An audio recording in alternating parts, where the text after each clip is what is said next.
कोणते आंतरपीक म्हणून घेणे अधिक फायद्याचे ठरते? अगोदर याच्यावरती कोणते प्रश्न आहेत ते काय आहे ते बघा. कोणती पिकं आपण नारळावरती घेऊ शकतो किंवा नारळासाठी आपण कोणत्या पिकांचं उत्पादन घेऊ शकतो, याच्यामध्ये लॉजिक आहे. नारळावरती एक प्रश्न आपल्याला असतो म्हणजे असतो. बघा साधं सिंपल आहे. बघा ओके करेक्ट ना. आता याच्यामध्ये सांगत असताना तुम्हाला काही अडचणी असेल, हा बोल्ड करायचा राहिलेला आहे. ओके पण काही फरक पडत नाहीये. आजच्या दिवस ऍडजस्टमेंट करा. नारळ म्हटलं की नारळ इंडोनेशियामध्ये नारळाचं उत्पादन मोठ्या प्रमाणामध्ये होतं. नारळामध्ये जातीनुसार आपल्याकडे तेलाचं प्रमाण खूप मोठ्या प्रमाणामध्ये, पण नारळाचा तेलाचा वापर खाण्यासाठी करत नाहीये. 68 ते 72% तेलाचं प्रमाण असतं ह्या नारळामध्ये. नारळामध्ये साखरेचं प्रमाण 7% असतं. नारळ संशोधन केंद्र भाट्य रत्नागिरीमध्ये आहे. लक्षात ठेवा, भाट्य रत्नागिरीला खूप वेळा या प्रश्नावरती प्रश्न पडतो. इथं भाट्यवरती खूप वेळा प्रश्न विचारलेला आहे. लक्षात ठेवा. याच्यामध्ये आपण नारळाची पिके आंतरपीक घेत असताना कोणती पिकं देऊ? पोल देतोय. मला पोल एकदम विचारपूर्वक अभ्यास लॉक केला जाय. आता याच्यामध्ये काय असतं माहितीये का, मसाला पिकं कोकणामध्ये कोणती पिकं येणार आहेत? नारळ थोडे लातूरमध्ये घेणार आहे दादा मी. नारळ थोडं लातूरमध्ये उत्पादन घेणार आहे. नारळाचं उत्पादन कुठे घेतलं जातं? केरळामध्ये घेतलं जातं. केरळामध्ये आपण मसाला पिकं संशोधन केंद्र सुद्धा कालिकतला पाहतो. कालिकत केरळमध्ये मसाला पिकं संशोधन केंद्र, बरोबर आहे का? मग ही जी काही आहे ही मसाला पिकं मोठ्या प्रमाणामध्ये त्या ठिकाणी घेतले जातात, हे डोक्यात ठेवायचं आपण. बरोबर आहे. नारळामध्ये इथं चला कमी उंचीचे पिकं असतात म्हणून त्याच्यामध्ये घेतले जातात. बरं, नारळामध्ये कोणती कीड प्रमुख कीड आहे? नारळामध्ये कोणती कीड प्रमुख आहे? हा प्रश्न एमपीएससीने पण विचारलेला आहे. हा प्रश्न आयोगाने पण यांनी आपल्या कृषी विभागाने पण विचारलेला आहे. हे डोक्यात ठेवा. खूप वेळा हा प्रश्न विचारलेला आहे, तुम्हाला माहित असणं आवश्यक आहे. ओके आता याच्यामध्ये पोल द्या, पोल देतोय, उत्तर द्या. चलो सिंपल लॉजिक, सिंपल प्रश्न आहे. कुठेही घाई करू नका दादांनो, सायलेंट राहा. सायलेंट पद्धतीने परीक्षा देत आहे, या पद्धतीने अभ्यास करा आणि या पद्धतीने सांगा की मास्तर असा असा आहे आणि अशा अशा पद्धतीने हा प्रश्न येऊ शकतो. बाकी काही विषय नाहीये. बाकी विषय काय आपण संशोधन तर एका मिनिटात सगळे संशोधन करून टाकतो, बरोबर आहे का? विषयच नाही त्याच्यामध्ये. पण काही गोष्टी अशा असतात की आपल्याला सायलेंट राहून आपल्याला सगळे कामं करावे लागतात. ओके पेपर देत असताना. आता नारळ पीक आहे, मी आताच बोललो मूळ स्थान इंडोनेशियामध्ये आहे.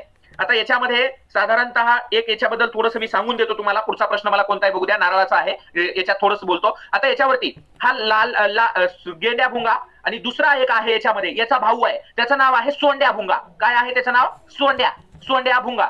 गेंड्या भुंगा आणि सोंड्या भुंगा हे दोन प्रमुख किडी आहेत बरं का. हे लाल डोंग्या, इथं गोल शिंग्या किंवा काळ शिंग्या हे नाहीये. याच्यामध्ये दोनच प्रश्न आहेत. एक कोणता आहे? सेंड्या भुंगा आणि दुसरा सोंड्या भुंगा आणि दुसरा गेंड्या भुंगा. ओके हे दोनच किडी नारळावरती मोठ्या प्रमाणामध्ये पडतात. आता बघा इथं नारळाची कोणती जात? कोकण कृषी विद्यापीठाने, जे महाराष्ट्रातलं कृषी विद्यापीठ 1972 2001 मध्ये बाळासाहेब सावंत कोकण कृषी विद्यापीठ असं नामांतरण झालं. 2001 साली ज्याचं नामांतरण बाळासाहेब सावंत या नावाने आम्ही ओळखतो, या जाती ज्या आहेत याची कोणती जात यांनी विकसित केलेली आहे, असा परीक्षेमध्ये प्रश्न येऊ शकतो. ओके लक्षात ठेवा कोणती आहे याच्यामध्ये विकसित केलेली. चलो आता मला एक सांगा. येस आता बघा हे जी जात आहे ना, आता प्रश्न काय विचारलाय माहितीये का, ही बाणावली ही जी आहे ना ही उंच वाढणारी आहे. उंच वाढणारी बघ ना, ही सिंगापुरी जी आहे बाणावली उंच वाढणारी आहे. आता यामध्ये ही पण सिंगापुरी ह्याची जात आहे. मग यामध्ये एक लक्षात ठेवा, जर इथं सिंगापूर असं नाव असेल सिंगापूर, तर ही जात कशाची आली रे? इथं सिंगापुरी आहे हे नारळाची, मग नुसतं सिंगापूर आलं तर ती जात कशाची आली? कशाची आली सांगा बरं कमेंट्स मध्ये. अननस, संत्री, बरं ही आली सुपारीची. सुपारीची बरोबर आहे, सुपारीची. आणि ह्याची जी आहे ना इथं बघा नारळाची कोणती जात कोकण कृषी विद्यापीठाने सुरू केली, संशोधित केली आहे, हिचं नाव आहे प्रताप. पण एक वाक्य इथं बघा, हे कोकण कृषी विद्यापीठाच्या सहकार्यानेच हे भाट्य संशोधन केंद्राला ही प्रताप जात संशोधित केली आहे. ओके म्हणजे भाट्य संशोधन केंद्र हे कोकण कृषी विद्यापीठा अंतर्गत आहे. लक्षात आलं? हे भाट्य संशोधन केंद्र कुठे आहे? कोकण कृषी विद्यापीठा अंतर्गत आहे.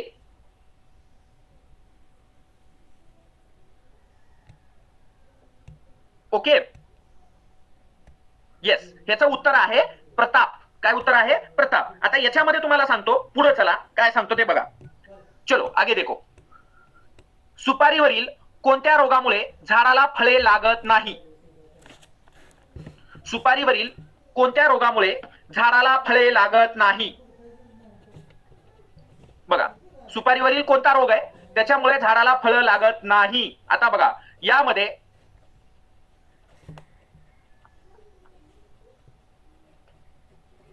लॉक किया जाए।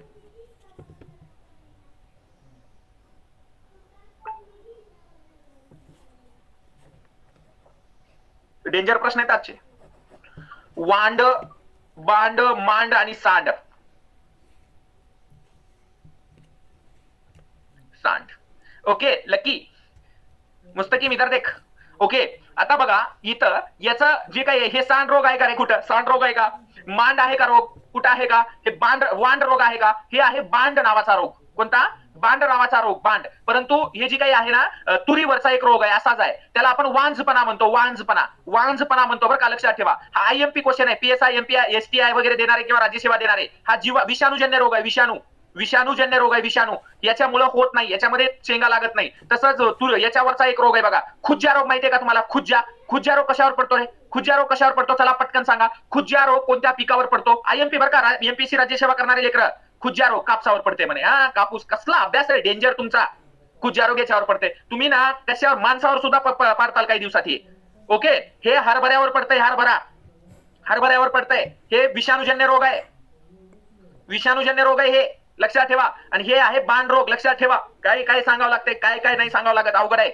ओके, प्रत्येक गोष्ट अपडेट, हे जे आहेत ना हे प्रश्न दादा, हे जे प्रश्न आहेत ना, जसे प्रश्न असे सांगतो मी, हे परीक्षामध्ये 101% येणार म्हणजे येणार, हे मी सांगतोय। कंबाईन दे, राज्यसेवा दे, कुठली परीक्षा दे, तुला येणार म्हणजे येणार, मी सांगतोय। करेक्ट। आता दुसरा मुद्दा बघ, सुपारी म्हटलं की सुपारीच, विषय नाही, सुपारीची किती वर्षे लागतील फळे यायला? आता देऊन टाक उत्तर। आता मला माहितीये तुम्ही काय देता, तुम्ही फसता इथं। सुपारीची फळे यायला किती वर्षे लागतील? सुपारी म्हटलं की विषयच नाही, सुपारी आणि नारळ असलं ना बाकी कुणाचीच गरज नाही, सुपारी आणि नारळ असेल ना पुन्हा बाकी कुणाचीच गरज नाही।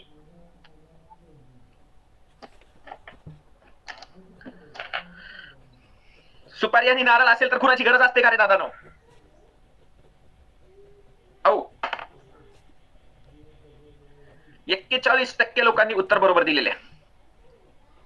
याचं उत्तर आहे, सुपारीस किती वर्षे लागतात? तर हे 8व्या वर्षापासून त्याला फळे येण्यास सुरुवात होते। बाकीच्या झाडामध्ये कशामुळे हे प्रश्न विचारलं जातं। नारळाची लागवड किती बाय किती वर, हे सुपारीची लागवड, हे अंतर, याच्यासाठी काय करावं, याच्यावर हे असे महत्वाचे मुद्दे आहेत, ते आपल्याला माहित असणं आवश्यक आहे। ओके, लक्षात आलं? चलो आगे। सुपारीचे फळे कोणत्या काळात तयार होतात? आता सुपारी आपल्याकडे फक्त महाराष्ट्रामध्ये सर्वात जास्त, भारतामध्ये, महाराष्ट्रातच म्हणतोय, भारतामध्ये सर्वात जास्त सुपारी कोणत्या जिल्ह्यात सर्वात जास्त वापर होतो, खाल्ले जातात सुपारी? कोणत्या जिल्ह्यात खाल्ले जाते? महाराष्ट्रात सर्वात 1 नंबर लातूर आहे। भारतात सर्वात जास्त सुपारी खाणारे लोक लातूरमध्ये, विशेष नाही तिथं, जळ आणि धूर संकटच, काय आवडते की काय। सुपारीची फळे कोणत्या काळात तयार होतात? आपल्याकडे जून जुलैमध्ये तयार होतात का? नाही। आता आपण जर विचार केला, सुपारी जी आहे, सुपारीचा आपण पाहतो, सुपारी आपल्याकडे उत्पादन मोठ्या प्रमाणामध्ये, आपल्याकडे त्याचं प्रोडक्शन होत नाही, परंतु जी काही सुपारी आहे ती मोठ्या प्रमाणामध्ये खाल्ली जाते, बरोबर आहे का? मग याच्यामध्ये तुम्हाला सांगत असताना इथं लक्षात ठेवायचं, हा जो काही भाग आहे हे ऑक्टोबर नोव्हेंबर कालखंडामध्ये सुपारी कोणत्या काळात तयार होते? तर ऑक्टोबर नोव्हेंबर मध्ये तयार होते, एवढं लक्षात ठेवायचं, बाकी काही विषय नाहीये। हे महिने दिले जातात, याचा काही संबंध नाहीये। सुपारीच्या झाडाला टिंब असे म्हणतात, सुपारीच्या झाडाला टिंब असे म्हणतात। आयएमपी आहे बरं, हे आयएमपी 1 लाईन आहे पण आयएमपी आहे। ओके, आयएमपी 1 लाईन आहे पण आयएमपी आहे, लक्षात ठेवा। प्रत्येक वाक्य इम्पॉर्टंट आहे दादा, नो ओके, विशेष नाही त्याच्यामध्ये काही। सुपारीच्या झाडाला काय काय म्हणणार? कुठे गेलं रे? काय म्हणता बघू बरं, सुपारीच्या झाडाला काय म्हणता बघू?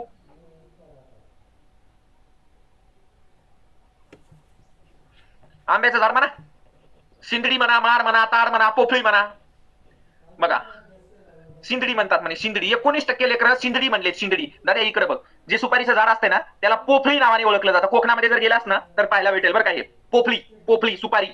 ओके, श्रीवर्धन, श्री गणेशा, श्रीमंगला, सुमंगला, ह्या सगळ्या सुपारीच्या जाती बरं का दादा। सुपारी संशोधन केंद्र श्रीवर्धन आहे बरं का, श्रीवर्धन कुठं? श्रीवर्धन कुठे आहे? श्रीवर्धन हे रायगड जिल्ह्यामध्ये आहे बरं का दादा, लक्षात ठेव। सुपारी संशोधन केंद्र श्रीवर्धन रायगड मध्ये आहे। ही पोफळी म्हणतात याला। त्यानंतर बघा, अननसाची लागवड, अननसाची लागवड कशापासून करतात? अननसाची लागवड कशापासून? अभिवृद्धी, आयएमपी एक डोक्यात ठेवायचं, तुम्ही कुठली परीक्षा द्या, अभिवृद्धीवरती परीक्षेमध्ये प्रश्न असतो म्हणजे असतो। ओके, असतो म्हणजे असतो। आता याच्यामध्ये तुम्हाला सांगत असताना, हे जे काही अननस आहे याच्यामध्ये लक्षात ठेवा, हे अननसाचं लागवड आपण बियापासून करतो, फळापासून की फुटव्यापासून करतो की कशापासून करतो? ते बघा यामध्ये लॉक किया जाए. चलो फास्ट.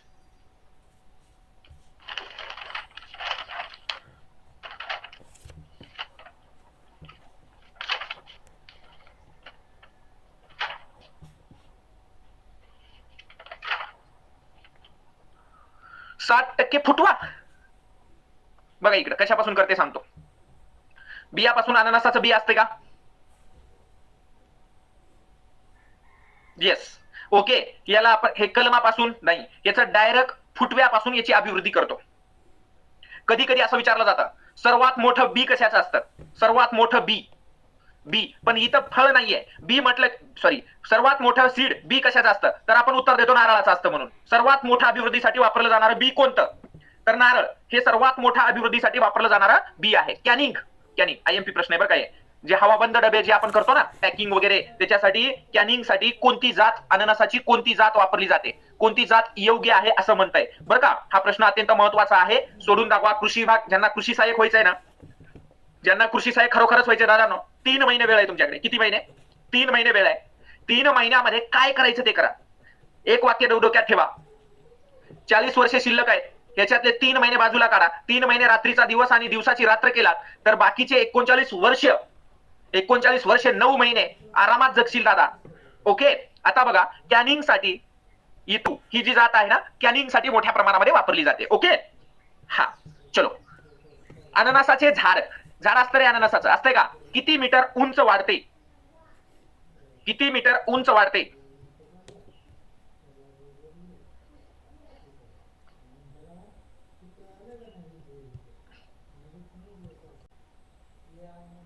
सरासरी बोललं जातं. चलो नेक्स्ट. आता इथून पुढे मी याच्यावर ऑब्झर्व केलं असेल तुम्ही. मी प्रत्येक फळ घेतलंय, प्रत्येक फळावरती 2-2, 3-3 क्वेश्चन आहेत बरं का. ऑब्झर्व केलं ना तुम्ही आतापर्यंत.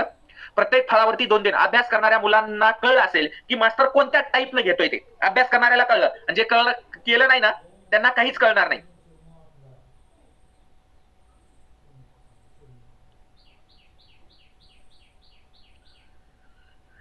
ओके. चलो करेक्ट ना. कॉफीचं उगमस्थान विचारतंय. उगमस्थान दाद्या तुला हा प्रश्न, अरे यार शिट, हा प्रश्न येतो का बघ. कॉफीचं मूळ उगमस्थान मला सांग.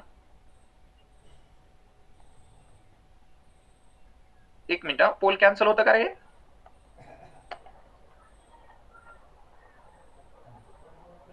चलो माझा दोस्तच आहे.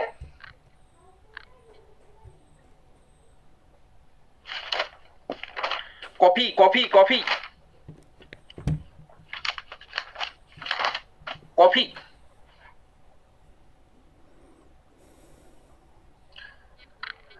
कॉफीचं मूळस्थान ब्राझील आहे वय. बघा इथं बघा काय असतं ते मॅटर सांगतो ऐका. ह्याला म्हणायचं अतिशहाणपणा. आम्हाला खूप येतंय. ह्याला म्हणायचं आम्हाला खूप येतंय असं असतंय. हे असं नसतंय बरं का. आम्हाला खूप येतंय असं नसतंय. आता बघा हे कॉफी आहे ना सर्वात जास्त ब्राझील मध्ये उत्पादित होते. जगात सर्वात जास्त ब्राझील मध्ये. भारतात याच्यामध्ये कर्नाटक अग्रेसर आहे. कर्नाटक अग्रेसर आहे. याच्या बाजूला इथं कॉफी सोबत चहा असतो. चहा सर्वात जास्त आसाम मध्ये पिकतो आणि सर्वात जास्त चहा चीन मध्ये पिकतो. पण इथं कर्नाटक इथं बघा. पण ह्याचं मूळस्थान इथं काही ब्राझील नाहीये. ब्राझील फक्त काजूचं मूळस्थान आहे. ब्राझील फक्त मला वाटतं भुईमुगाचं मूळस्थान आहे. भुईमुग ह्या 2 पिकाचं मूळस्थान आहे हे ब्राझील. ओके. भारत तर काय विषय नाही, भरपूर पिकांचं मूळस्थान आहे. पण इथं इथोपिया जे आहे ना, इथोपिया नावाचा देश, यामधून कॉफी आलेली आहे आणि हे याचं मूळस्थान समजलं जातं इथोपिया. लक्षात आलं? आता कळलं तुम्हाला याचं विश्लेषण? कळलं का रे? हे इथं कॉफीवरती हे इथोपिया येईल. पुन्हा आणखी हे एवढं आता जे बोललो ना मी, कॉफीचं मूळस्थान इथोपिया. दुसरा हे विधान असेल खालीलपैकी चुकीचे विधान ओळखा बरोबर असतात कोणते? कॉफी उत्पादनात कोणत्या ब्राझील आघाडीवर आहे, भारतामध्ये कर्नाटक उत्पादनात अग्रेसर आहे. त्यानंतर हे अनेक विचारले जाते प्रश्न असे, त्याच्यामधून चुकीचं शोधायचं असते. ओके चलो पुढे बघा. अरेबिका कॉफी भारतात सर्वप्रथम कोणी आणली? हा माझा दोस्त होता बरं का, हा कॉफी आणणारा. आम्ही दोघं एकाच वर्गात होतो बरं का. हा आम्ही दोघं एकाच वर्गात होतो. आमचा क्लासमेट आहे हे. हा आम्ही एकाच वर्गात होतो लहानपणी पहिलीला. ओके लक्षात ठेवा आणि उत्तर द्या. आता बघा माझा क्लासमेट म्हणल्यानंतर याच्यातला कोण असेल?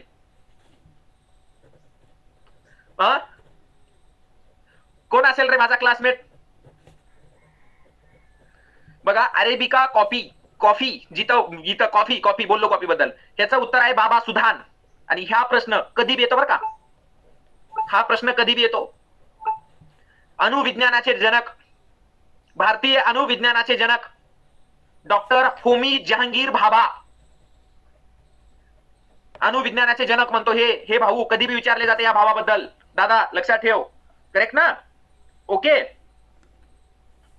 चला पुढचा प्रश्न घेतो. महाराष्ट्र राज्यात कॉफी पिकाखाली सर्वाधिक क्षेत्र कोणत्या जिल्ह्यात आहे? कॉफी पिकाखाली सर्वात जास्त क्षेत्र म्हणताय, कोणत्या जिल्ह्यात आहे? बघू कोणाला येते ते. चला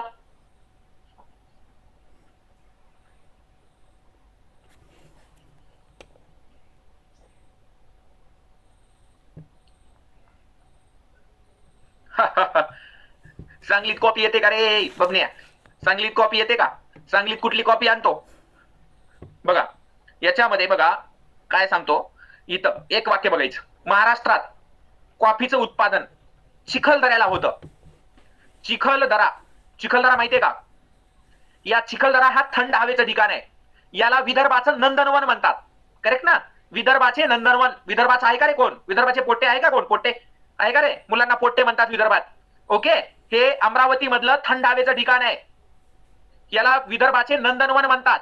आणि हे इथं एका ठिकाणी उत्पादित होते, पण इथं हे नाशिक जिल्ह्याच्या क्षेत्रामध्ये अग्रेसर आहे. महाराष्ट्रामध्ये नाशिकमध्ये पण उत्पादन होतं बरं का पोट्टे, बरोबर आहे? हा असं म्हणतात रे तिकडं विदर्भामध्ये. ओके, हा चलो आता ह्या प्रश्नाचं जर उत्तर,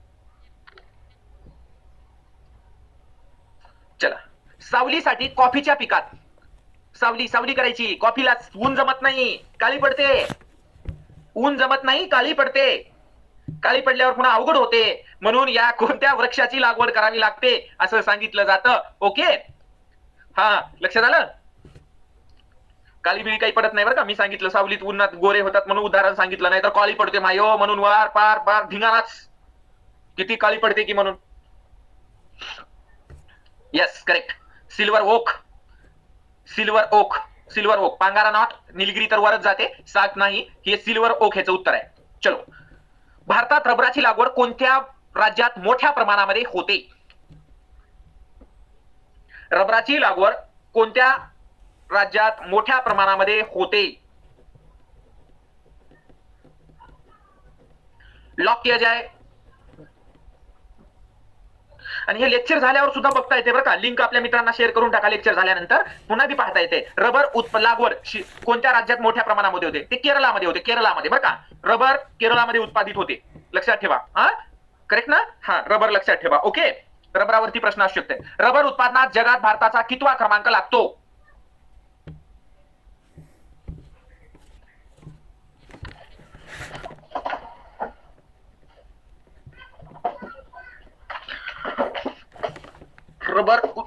रबर उत्पादनात, एकच मिनिट, अरे हे पडलं माझ्या फोन. आता बघा याच्यामध्ये किती लोकांनी मस्त उत्तर दिलेलं आहे.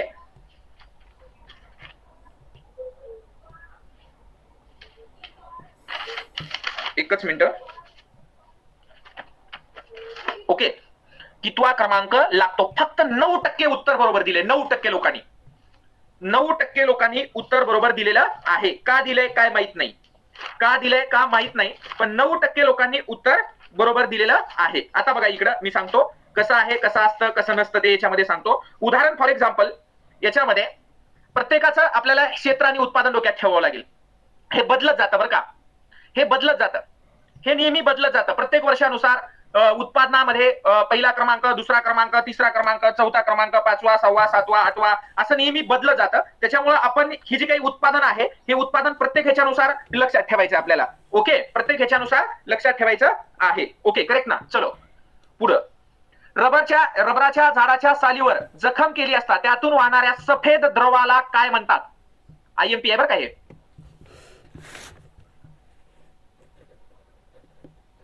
चला IMP आहे, महत्वाचा प्रश्न आहे, रबरावरचा महत्वाचा प्रश्न आहे.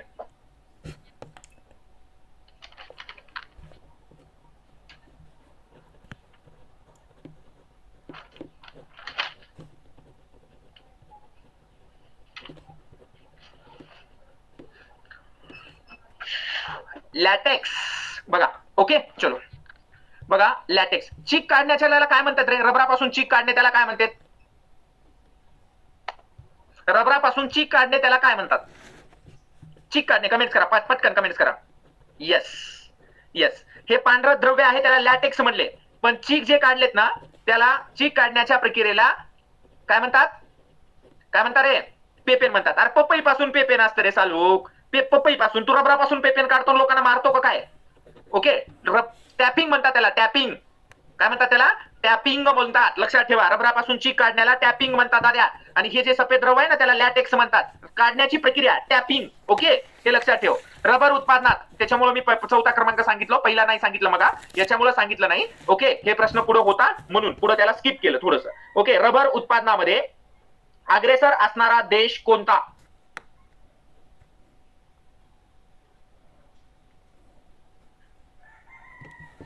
चला, राहिलेत 10 प्रश्न बरोबर सुटतील आज. चला पटकन.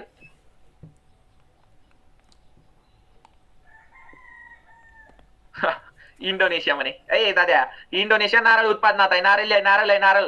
नारळ इथं, इथं नारळ आहे. इथं मलेशिया आहे ना, याच्यामध्ये रबर मध्ये मलेशिया आहे. मलेशिया लक्षात ठेव. कोणतं आहे? मलेशिया. डोक्यात ठेव जरा, डोकं ठिकाणावर ठेव.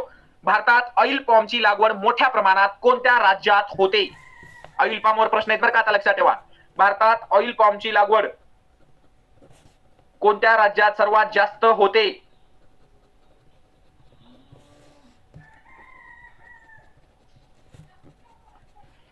ऑइल पॉम.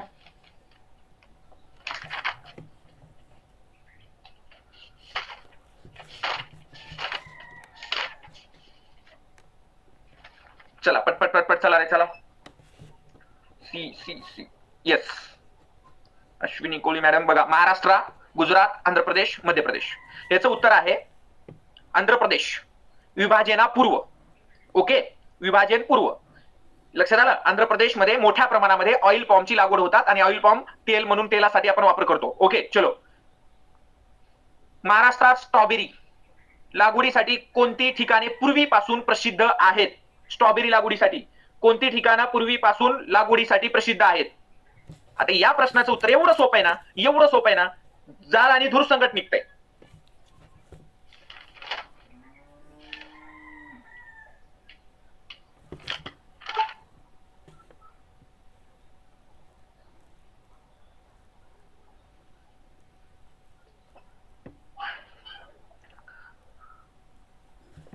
अरे का रे हे काय येऊ शकत नाही रे? खंडाळा लोणावळा काय येऊ शकत नाही? तुम्हाला माहिती आहे, स्ट्रॉबेरी संशोधन केंद्र महाबळेश्वर आहे. गोळी मारली, जोरात मारली. पाचगणी हे सुद्धा थंड हवेचं ठिकाण आहे. पाचगणी हे सुद्धा थंड हवेचं ठिकाण आहे. महाबळेश्वर हे सुद्धा महाराष्ट्रातील थंड हवेचं ठिकाण आहे. महाराष्ट्रातील दुसऱ्या क्रमांकाचं सर्वाधिक पावसाचं ठिकाण आहे. महाराष्ट्रात इथं महाबळेश्वरला 5 संशोधन केंद्र आहेत. गहू गेरवा संशोधन केंद्र, अळंबी संशोधन केंद्र, मधुमक्षिका पालन संशोधन केंद्र, स्ट्रॉबेरी संशोधन केंद्र आणि आणखी कोणतं रे? आणखी कोणतं?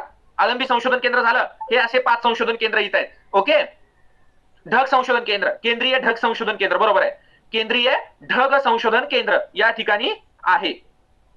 लक्षात आलं? चला पुढं.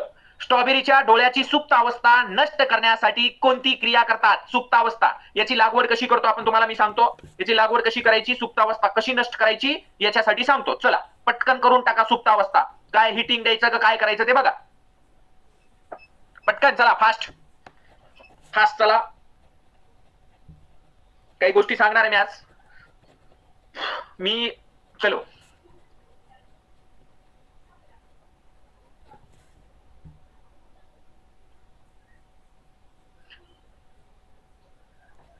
बघा रे, याला आपण चिलिंग करणे म्हणतो. चिलिंग, चिलिंग प्रक्रिया. आता ह्याची लागवड कशी होते रे? लागवड रनर्स, धावते खोड, धावते खोड म्हणतो बरं का, लक्षात ठेवा. धावते खोड स्ट्रॉबेरीची लागवड, लक्षात ठेवा. चलो पुढं. मराठवाडा कृषी विद्यापीठाने कवठाची कोणती जात विकसित केलेली आहे? हिमायत बाग 1, महाराजा बाग 21, मोदी बाग 17, परभणी 29. याच्यापैकी मराठवाडा कृषी विद्यापीठाने कोणती जात विकसित केलेली आहे? आजचे प्रश्न थोडे सोपे आहेत. उद्या बघा, उद्या धूर निघतंय तुमचं, उद्या धूर.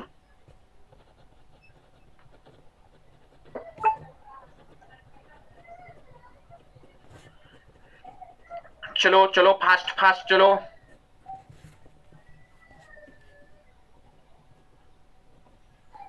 आता बघा यामध्ये यस करेक्ट. आता बघा रे, आता हे महाराजा बाग कुठं आहे का? महाराजा बाग आहे का रे कुठं?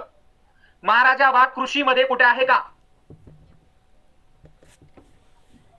काय नाही म्हणता तुम्ही? अरे येड्या का रे तुम्ही? नागपूरमध्ये नाही का? नागपूरमधील महाराजा बागेतील एक जात संशोधित केलेली, त्याचं नाव आहे नागिन. नागिन जात आंब्याची आहे का नाही? आंब्याची जात नागिन. मग इथं हे मोदी बाग आहे का कुठं? एवढं नाव दिलंय. हे एक्झामिनर पेपर सेट करणारे नाव दिले. परभणी 29. ही हिमायत बाग औरंगाबाद. संशोधन आहे इथं. हे कवटाची जात आहे हिमायत बाग, एक यांनी संशोधित केलेली आहे. आहार शास्त्रज्ञांनी समतोल आहार व्यक्तीसाठी दररोज किती ग्रॅम फळे खाण्याची शिफारस केली? एक फळ खा आणि डॉक्टरला रोज फळे खा आणि डॉक्टरला दूर ठेवा, असं कुणी सांगितलंय? आता मी सांगितलं बरं का, लक्षात ठेवा. रोज फळे खावा. ओके. किती ग्रॅम फळे खाण्याची शिफारस केलेली आहे आहार शास्त्रज्ञांनी? फळे, भाजीपाला 300 ग्रॅम आहे, तर फळे किती ग्रॅम आहे सांगून टाका. चला पटकन. तेवढेच आहेत का? काय माहिती मास्तर, तेवढे आहेत का किती आहेत?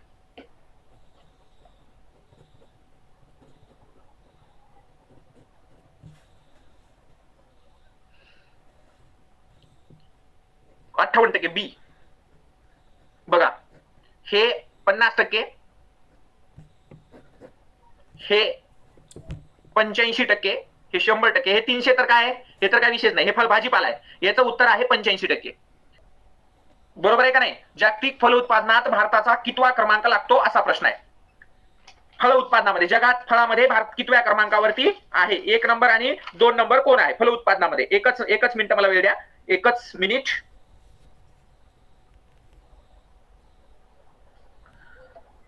एक मिनिट. चलो द्या पोल. बघा रे, आता बघा टॉप 10 मधले बघा.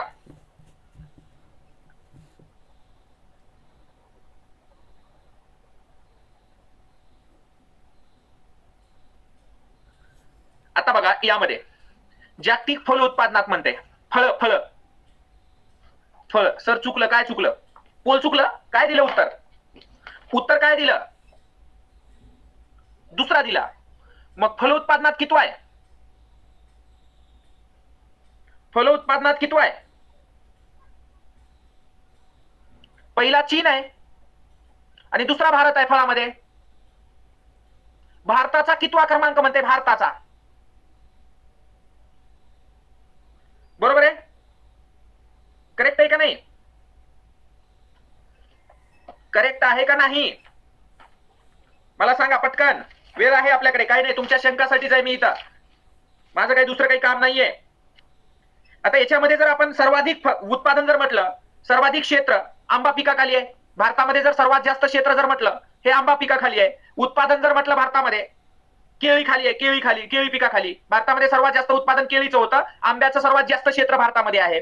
बरोबर आहे का? भाज्यापैकी जर सर्वात जास्त क्षेत्र म्हणलं तर बटाटा पिकाचा भारतामध्ये आहे. आणि जर उत्पादन सुद्धा बटाटा पिकाचा जास्त आहे भारतामध्ये. जर तुम्हाला मळ्याच्या पिकाबद्दल बोललं तर मिरची खाली सर्वाधिक जास्त क्षेत्र आहे. मिरची खाली कशाखाली? मिरची खाली सर्वात जास्त क्षेत्र आहे. ओके. फळांमध्ये जर क्षेत्र आणि उत्पादनामध्ये अग्रेसर जर म्हटलं, राज्य जर म्हटले तर महाराष्ट्र आहे. फळांमध्ये क्षेत्र व उत्पादनात अग्रेसर जर कोणतं राज्य म्हटलं फळामध्ये, भारतामध्ये महाराष्ट्र क्षेत्रामध्ये सुद्धा 1 नंबर आहे आणि उत्पादनात सुद्धा 1 नंबर आहे. परंतु भाज्यामध्ये जर विचार केला, भाजी इथं बघा, भाजीमध्ये जर विचार केला, हे फळ झालं महाराष्ट्र सगळ्यात अग्रेसर. आणि जर भाजीमध्ये जर विचार केला तर यूपी 1 नंबर आहे. यूपी, उत्तर प्रदेश. कोणता? उत्तर प्रदेश 1 नंबर आहे. ओके. क्षेत्र आणि उत्पादनामध्ये उत्तर प्रदेश भाज्यामध्ये आणि इथं. Yes correct. चलो पुढं. खालीलपैकी कोणत्या, हे बघा आलं बघ रणजित आलं, खालीलपैकी कोणत्या राज्याला फ्रूट बास्केट ऑफ इंडिया असे म्हणतात? असे म्हणतात म्हणून टाक. चल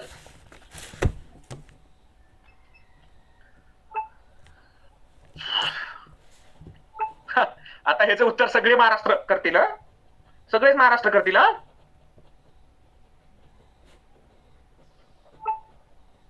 आणि महाराष्ट्रच उत्तर आहे ना, दुसरं काय करणार? बघ रे इकडं महाराष्ट्र, कारण की वेगवेगळे लहान मोठे सगळे फळे उत्पादनामध्ये. ओके. हे 1 नंबर आहे. 1 नंबर. Okay correct. चलो महाराष्ट्र. बघ दुसरं, आपल्या देशात लोकांच्या रोजच्या आहारात फळाचे सरासरी प्रमाण किती? आता थोड्या वेळापूर्वी पाहिलं 85 ची गरज आहे, पण आपल्या भारतात किती आहे ते सांग. चल पटकन दाद्या. आपल्या भारतात किती आहे ते सांग.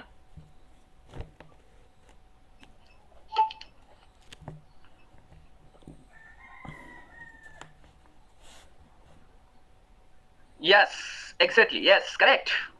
आहे 46 ग्रॅम. किती? 46 ग्रॅम उपलब्ध आहे. चल पुढं. आपल्या देशातील फळांची विक्री अवस्था कोणाच्या हातात आहे? फळांची विक्री अवस्था कोणाच्या हातात आहे? ओके, कुणाच्या हातात आहे रे सांगा, कमेंट्स करा.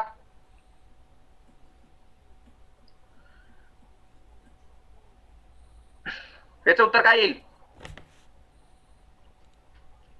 2-4 ब्रोकर्स. यस.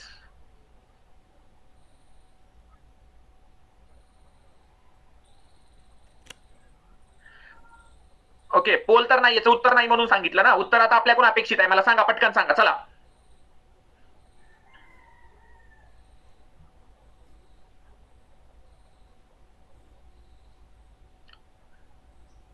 दलाल कसे फळं विकतो रे?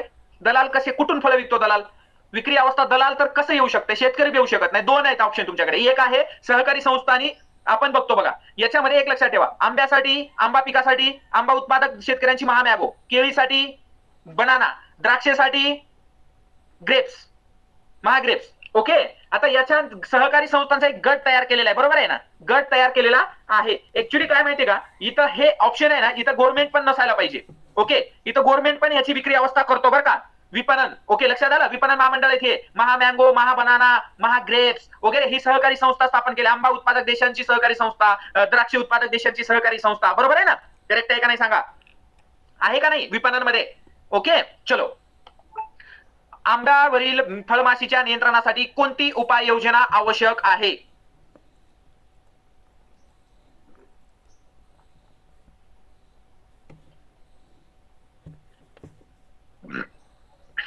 कोणती उपाययोजना आवश्यक आहे?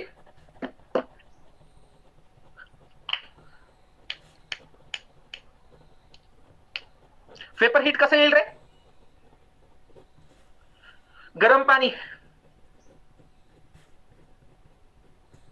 गरम पाणी येईल का नाही सांगा? गरम पाणी येईल का नाही? Yes or no? पटकन, एकच प्रश्न राहिला आपला, म्हणून मी इथं सांगतोय तुम्हाला.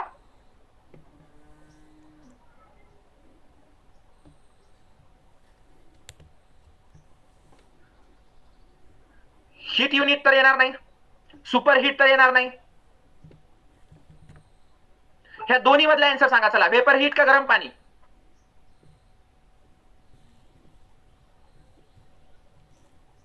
मी पोल दिलो म्हणून नाही बरं का, मी पोल चुकू शकतो. याच्यासाठी गरम गरम पाणी उत्तर यायचं, गरम पाणी. ओके, गरम पाणी देऊ शकता. चला पुढं. फळावर मेणाचे संस्करण करण्याच्या प्रक्रियेस डॅश म्हणतात. शेवटचा प्रश्न आहे बरं का.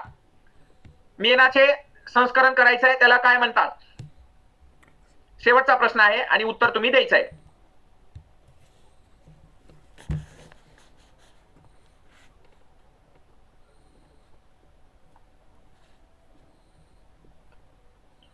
देऊन टाका. चला, विषय खूप खोल आहे भावांनो. हे विषय खूप खोल आहे.